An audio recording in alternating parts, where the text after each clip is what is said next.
Nice. Yeah, you sound good, Amy. Yeah, just keep talking with that sweet voice of yours. Oh, yeah. Oh yeah.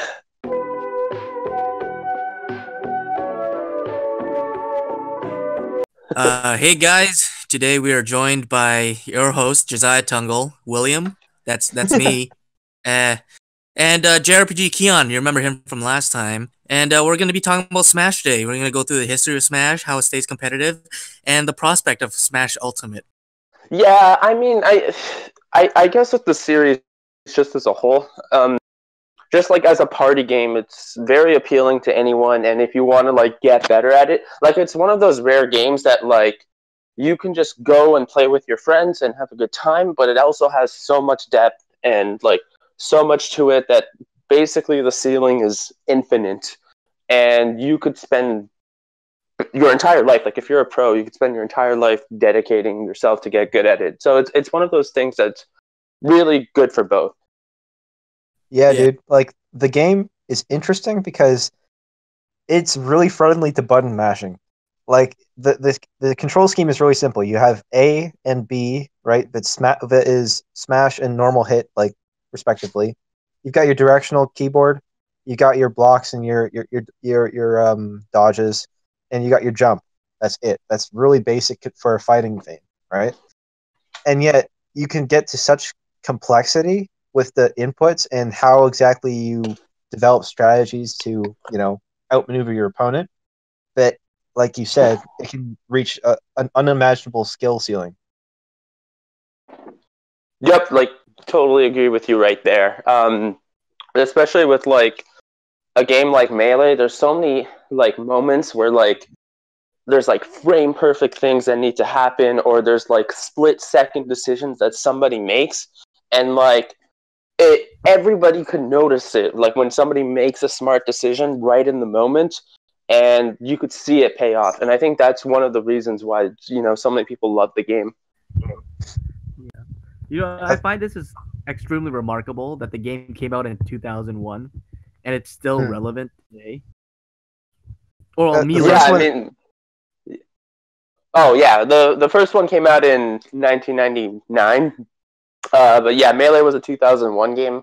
And honestly, I think it's eternal, to be honest. It might go down in viewership in the next few years, but I think there will, for the foreseeable future, there will be a contingent of people who are just going to be playing Melee. There's so many people out there who just love the game. Yeah, like People will never move to that Project M stuff. Yeah, forget about that. Pretend Melee? Just kidding. By the Project Melee? Pretend Melee. Pretend Melee. It's basically Melee, but with upgraded Brawl graphics. The fact that Brawl is involved means it's awesome. I'm just joking, by the way. PM is cool, okay? I'm on the record saying that. But yeah, before we like really start getting into stuff, I just want to add this caveat here that I am biased towards Melee, if you guys haven't noticed already. So I want to like try and mitigate that, but like at the same time, Melee, is my favorite game in the series, and that bias is going to show. So just keep that in mind. So I guess what do you guys want to talk about? Just the competitive scene in general, or? Yeah. Well, first we're gonna touch on history. I feel so. Just a quick rundown. It was released in 1999 on the Nintendo 64 as Super Smash Bros. And then re-released in November 21st in Japan 2001 as Super Smash Bros. Melee. And then soon it came to North America, Europe, and Australia. Australia getting it last at 2002 May 31st.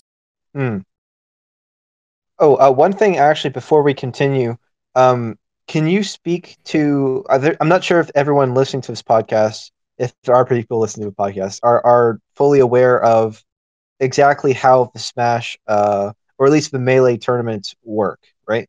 As we understand Melee tournaments, there's things like locals, regionals, majors, nationals, and super nationals or super majors, right? But not everyone knows what those tournaments are or what exactly they are. Can you speak kind of to exactly what these types of tournaments are? Yeah, so basically locals are weekly tournaments in a specific region. For example, we're in Southern Ontario right now. There's locals in downtown Toronto every week, and usually the best, the newer players go to that, and sometimes the best players in the region go as well, compete in a regular tournament. And most of the time, these don't count for much in terms of overall rankings, but sometimes there's a reasonable amount of money to be won there. Now, regionals are usually like monthly tournaments, and sometimes you'll usually have like all the best players from region going, and then sometimes players from like nearby regions. Mm-hmm. And again, these ones have a little bit more hype going on. And then there's majors, which I guess they're just bigger regionals. Like sometimes they'll have players from faraway regions flying in. Sometimes there'll be like a god or two going in there. And I guess an example of that would be like the Shine series. So like last year, I believe Hungry Box attended that. So like there was a god there. There might have been another god as well. So like it had like several hundred entrants, and it had a god there. I would consider that a major. Yeah. Whereas a super major happens 3 times a year, sometimes 4 times. And basically I would say for a super major, you would want a good amount of the top 100 players. You would want probably at least 4 gods. You would want like 4 out of the top 5 players there. And then you would want like at least like 800-900 entrants, if not in the thousands. And the 3 super major series that happen for Smash are Genesis, Evo, and the Big House. There's Genesis in the winter, it just passed, and then Evo in the summer, Big House in the fall. For people who are tuning in, if they don't exactly know how fighting game I guess circuits work, it's not like a traditional sports circuit where you have this overall association which organizes games between teams or players or whatever. There's sets of tournaments, right? And what Keon just described are the types of tournaments. And so the history of, for example, competitive Melee is simultaneously a story about these different tournaments and what goes on at these tournaments. Let me explain what the top 6 is of Melee and also what the gods of Melee are.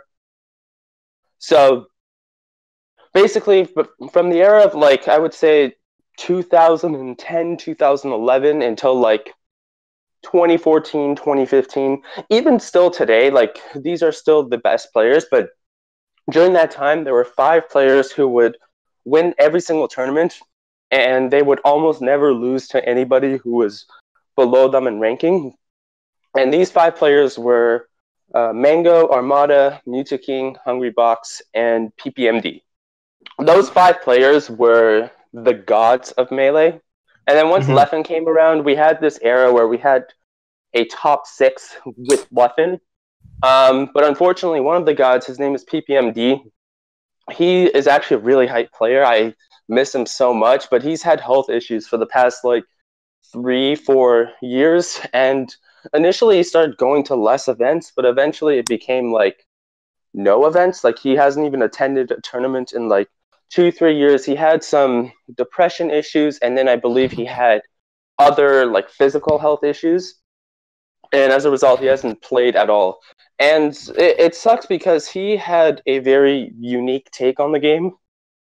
He was a master of the neutral game, which is basically like when you are moving through the map trying to hit the other opponent. So it's like the neutral game is basically like you're trying to outsmart the other guy to get your hit in, and then once you get your hit, you're starting the punish game. That's sort of the lingo that Smash players use.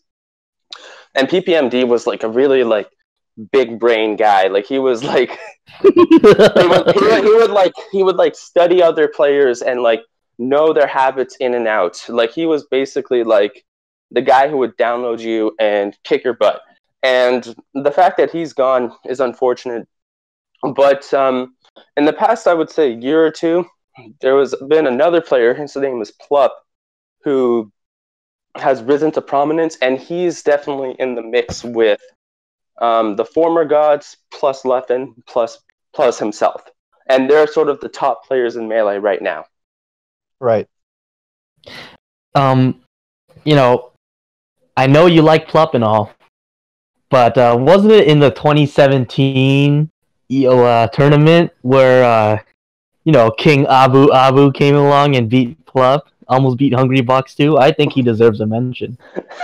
Okay, so just for some context here, there's some player named Prince Abu who's like kind of like a meme guy. He's good too. Like he's been like top 50, top 40 before. I don't know what his rank is right now. But the one tournament Will watched, this guy beats Plup. And like it was an upset for sure. It's not like something that's like out of the question ever, but it happened. And now Will won't stop talking about this guy, even though he's not like super relevant.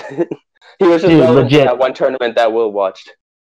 No, I love him because after he got off the high from beating Plup, he was fighting Hungry Box and got him to his last stock, and you could see his visible tilt. Like, this guy was so shocked. Who? Abu or Hungry Box? Yeah, Abu. Like, you could see him. Like, he was still riding the high, and, like, you could see the tilt, like, the tilt come in. And it was the funniest thing. I don't remember that, but I'll take your word for it. The thing with Abu is that he was, for a while, he was known as the second best Jigglypuff after Hungry Box. And Hungry Box has this thing where he doesn't play friendlies with anyone. He only plays in tournament because he doesn't want other people to get practice against him. One of his biggest advantages when playing is that not everybody is good at the Jigglypuff matchup, and he exploits that by not practicing against anyone. And so Abu is like, yo, I'm the second best Jigglypuff. If you want Jigglypuff practice, you got to play me. And so he gets all this like top player practice because everyone else practices against Abu to get to play Hungry Box. So he always gets to play like Leffen, Armada, Mango, Mewtwo, like all these players are like playing against him, and he's like leveling up because of it. And Hungry Box hates it too. Hungry Box like hates that Abu gives like all these players Jigglypuff practice. Yo, it's for that reason that Prince Abu is based. Sure, dude. Actually, that's one of the interesting things about the Smash. Like, I guess you could even say like a universe at this point, because the players almost inhabit narratives, right?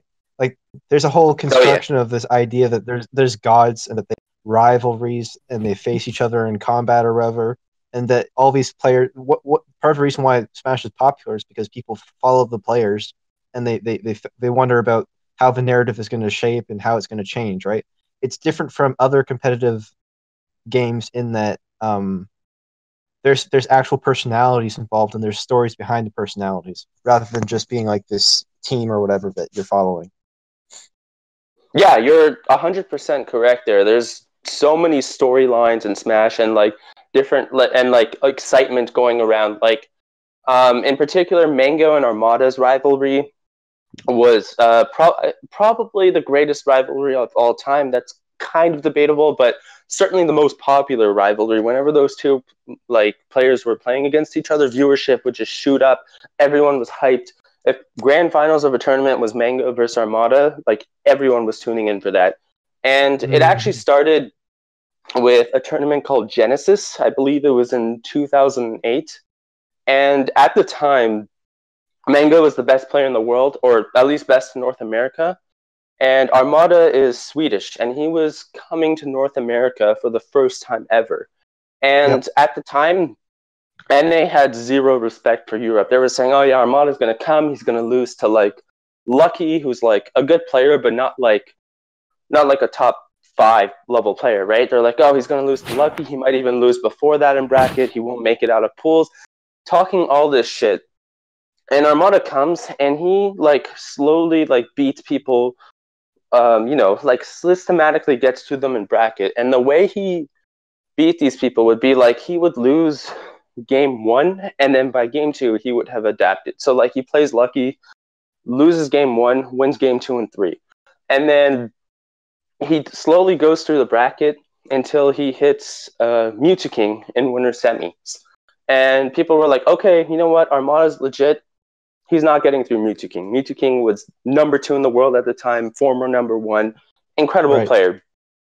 And they were also playing Marth versus Peach on Final Destination, and people were saying like that's an impossible matchup. Armada goes in, takes him out, just straight up beats King on his first try, and that like stunned the world. Like that just stunned everyone out there.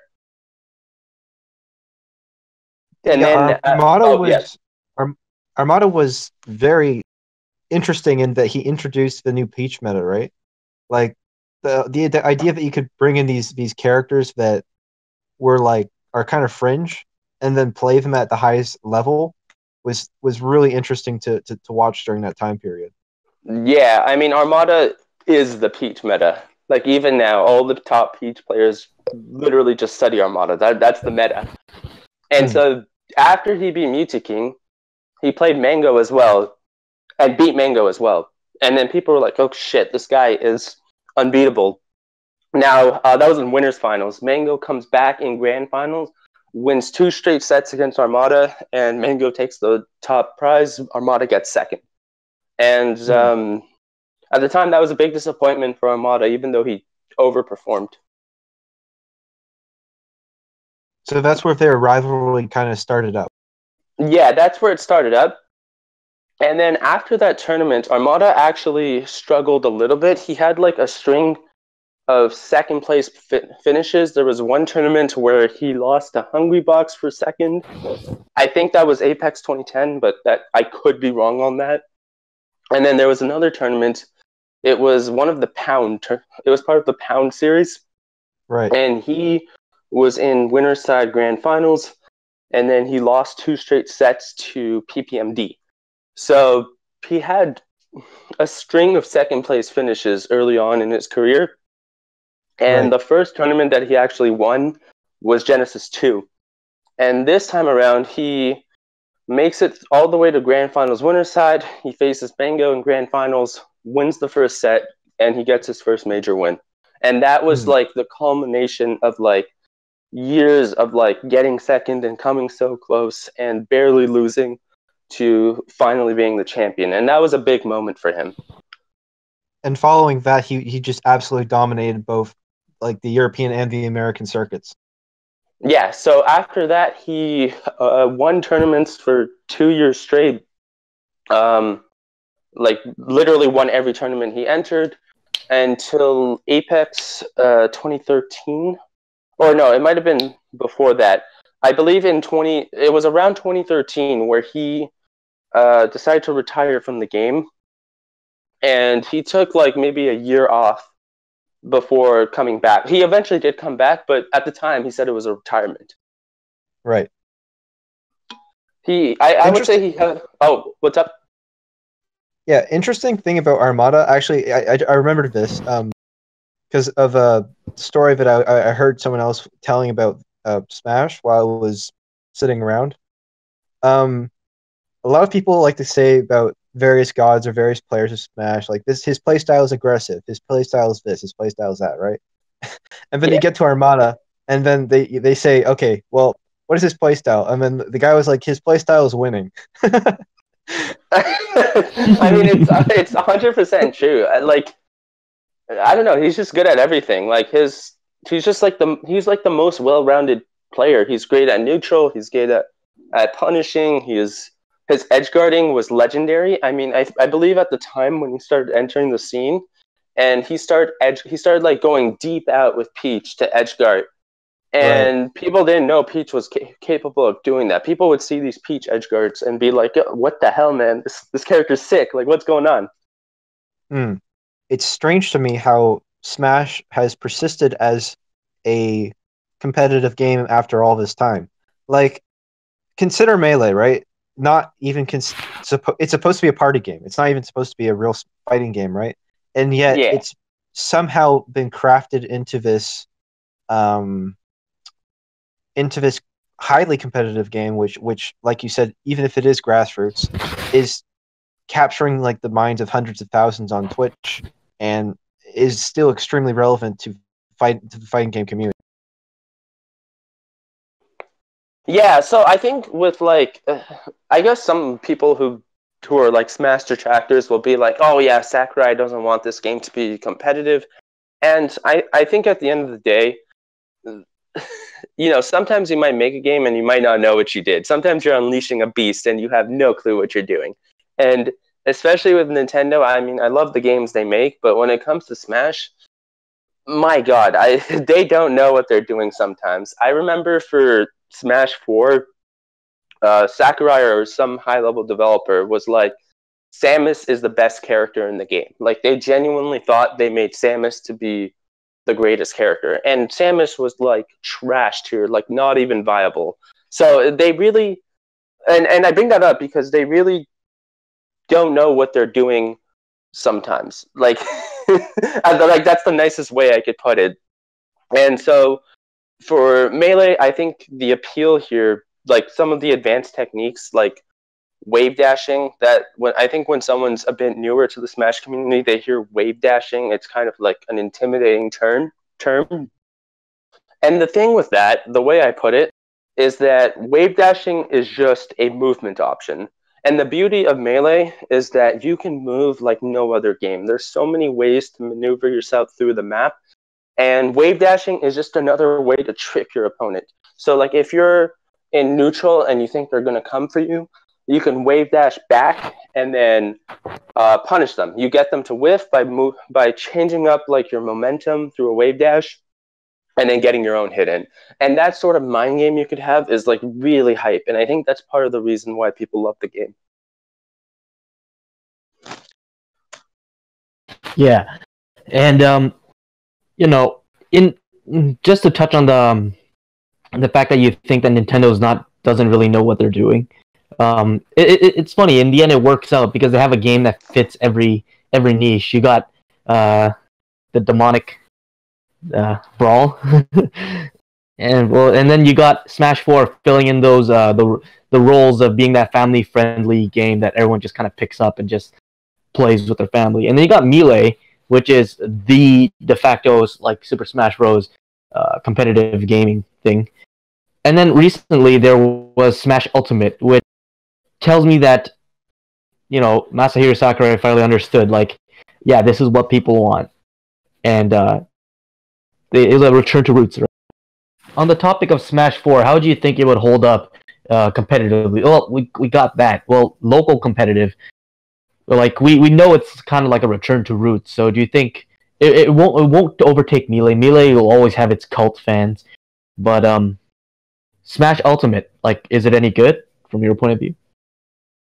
Yeah, I think it's awesome. I think even though like Nintendo still maintains that like Smash is, you know, a party game, they definitely acknowledge the competitive scene with Ultimate. You could tell that like some of the changes they made, like making the engine a little bit faster and improving the combo game a little bit, you can tell that that's the competitive scene low key influencing them. And yeah, I think Ultimate is a great game. I've been watching it. I haven't been able to play much because the online is terrible and I don't like it. But yeah, I mean, it's hella hype. Yeah. So I did notice that when I was playing, having my fair share over at a friend's house, you know, Adrian would play a lot. What was it? I do notice that the damage system kind of returns over to like what Melee was. It's a lot more aggressive because you deal a lot more damage than you used to. Because I remember, like, I remember getting hit like 3 times and being blasted off the edge immediately. And then I remember playing something like Brawl, and like each match would just go on inexplicably like long because, you know, nothing ever dealt damage. Yeah, I mean, I would say Ultimate is the first game since Brawl where you actually need to play aggressively because like every character has like a 10% buff in their running speed, and they also have better aerial mobility. So like if you're camping the entire game, somebody like the other guy can figure out your strategy and get to you. Whereas a game like Smash 4, I don't want to hark on it too much, but like the optimal way of playing Smash 4 was to camp. And for me personally, that wasn't fun. Some people liked it, I didn't. On that note, what do you think the main differences are between Smash 4 and Ultimate or Melee? think those different. Yeah, so like I said before, in Ultimate, there is a general buff to dash speed, so like characters are about 10% faster. So in general, it leads to like speedier, more exciting gameplay, and also Ultimate, the combo game has improved in the sense that hit stun has decreased. Hit stun is basically when you get a hit on somebody, it's the amount of time before they can escape from the combo, before they can act after getting hit. So like the way a combo works in Smash is like you hit them and then they're in hit stun, and if you get another hit in before their hit stun ends, then your combo continues. So in Ultimate, hit stun was decreased, but aerial mobility was improved. So as a result, even though they could get out of the combos earlier, you could get to them faster, and there was a net improvement in the combo game in Ultimate, and I think that was a very good thing. The other thing is that recoveries aren't as good, so like there is actually the possibility of edgeguarding your opponent, which was non-existent in Smash 4, and I think that's another great addition. So overall, like it's a great game in my book. Yeah. Anyways, I think today's podcast is a pretty solid primer because we went over some basic stuff, talked about the history a little bit, we talked about the 5 gods, so when we say the names, it won't be so alien. True. Then we talked about Ultimate, which is big. We want to touch on Ultimate, but when it comes to Melee history, I think we could save that for a part 2. Yeah, we're done. Sick.